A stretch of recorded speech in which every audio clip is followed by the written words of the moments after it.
कई बार हम लोगों को उनके बाहरी रूप, कपड़ों, हैसियत या यहाँ तक कि उनके व्यवहार के आधार पर गलत आंकते हैं। लेकिन परमेश्वर के राज्य में असली कीमत अक्सर छिपी होती है और हमारी पहली धारणाएं बहुत गलत हो सकती हैं। मैं 2 कहानियां सुनाता हूं। कई साल पहले एक भारतीय राजा लंदन में यात्रा कर रहा था। सादे कपड़े पहने अपने शाही दल के बिना वह एक लग्जरी कार शोरूम में गया। सेल्समैन ने उसे मुश्किल से देखा, यह मानकर कि वह कोई गंभीर ग्राहक नहीं है। उन्होंने उसके साथ बेरुखी से पेश आए। राजा ने चुपचाप सुना और फिर एक आश्चर्यजनक ऑर्डर दिया, अपने लिए नहीं बल्कि शहर के कचरा संग्रहण केंद्र के लिए उनकी सबसे बेहतरीन कारों में से एक। उनका संदेश स्पष्ट था, किसी व्यक्ति का आकलन उसके रूपरंग से न करें। बेंगलुरु में एक किसान महिंद्रा के शोरूम में गया।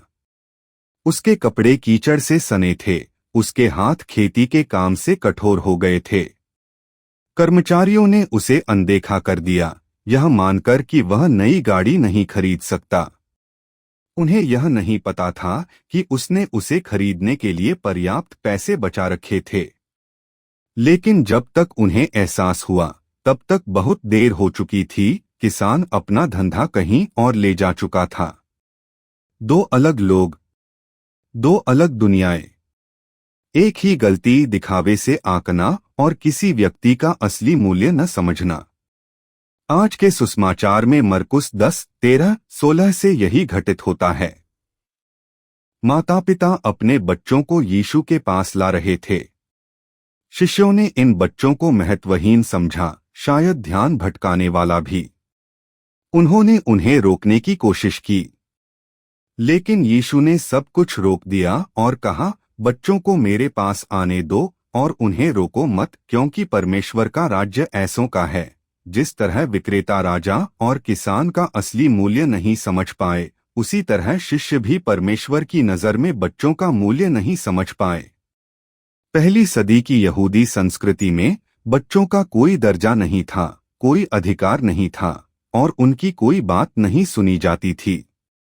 फिर भी यीशु जानबूझकर उन्हें सबके लिए एक उदाहरण के रूप में प्रस्तुत करते हैं। क्यों? क्योंकि एक बच्चा बिना किसी सबूत की मांग किए स्वाभाविक रूप से भरोसा करता है। वे सादगी से जीते हैं, कभी प्रभावित करने की कोशिश नहीं करते, बस अपने आप में रहते हैं। वे बिना किसी शर्म के दूसरों पर निर्भर रहते हैं, ठीक वैसे ही जैसे हमें परमेश्वर पर भरोसा रखना चाहिए।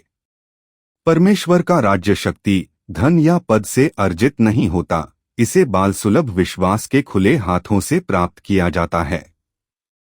यीशु न केवल बच्चों को आमंत्रित करते हैं, वे शिष्यों को चेतावनी देते हैं, उन्हें मत रोको, जरा सोचिए।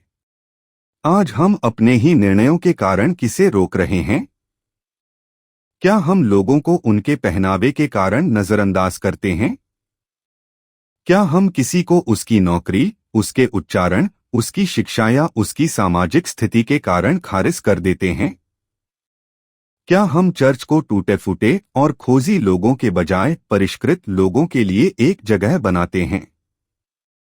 हर बार जब हम ऐसा करते हैं, तो हम न केवल गलत आकलन कर रहे होते हैं, हो सकता है कि वे वास्तव में वही हों जिन्हें परमेश्वर हमें कुछ सिखाने के लिए भेज रहा है। मरियम बाल सुलभ विश्वास का एक सुंदर उदाहरण है। एक छोटे से गांव की एक छोटी लड़की, उसे परमेश्वर ने एक देवदूत के माध्यम से एक असंभव संदेश दिया। उसने कोई गारंटी या अनुबंध नहीं मांगा। उसने बस इतना कहा, तेरे वचन के अनुसार मेरे साथ हो। यही विश्वास है, गहरा, शुद्ध, निडर। तो हमारे लिए इसका क्या अर्थ है? माता पिता अपने बच्चों के सामने आने वाला पहला सुसमाचार बने। उनके साथ प्रार्थना करें, उन्हें आशीर्वाद दें और उन्हें ईश्वर के प्रेम का प्रत्यक्ष अनुभव कराएं। एक कलीसिया के रूप में आइए हम बच्चों को प्रार्थना सभा के दौरान ध्यान भटकाने वाली वस्तु न समझें, बल्कि प्रशिक्षण प्राप्त कर रहे शिष्यों के रूप में देखें।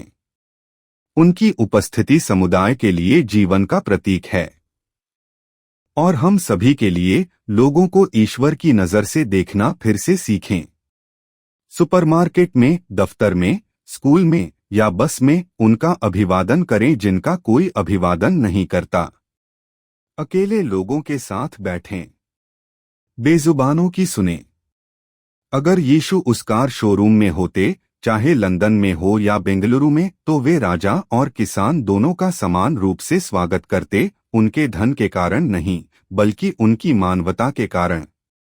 और वे आज हमसे कहते, अपनी आंखों को धोखा न दें, अपने हृदय से देखना सीखें। आइए प्रार्थना करें।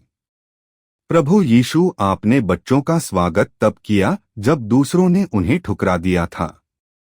आपने साधारण कपड़ों के नीचे राजा को और कीचड़ से सने हाथों के नीचे किसान की गरिमा को देखा। हमें माफ कर दो कि हमने कितनी बार जल्दबाजी में फैसला सुना दिया।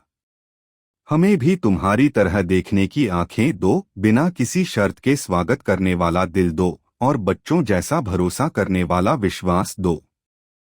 हम भी मरियम की तरह बिना किसी डर या शक के तुम्हें हाँ कहें। आमीन। I would like to travel over the whole earth to preach your name and to plant your glorious cross on infidel soil.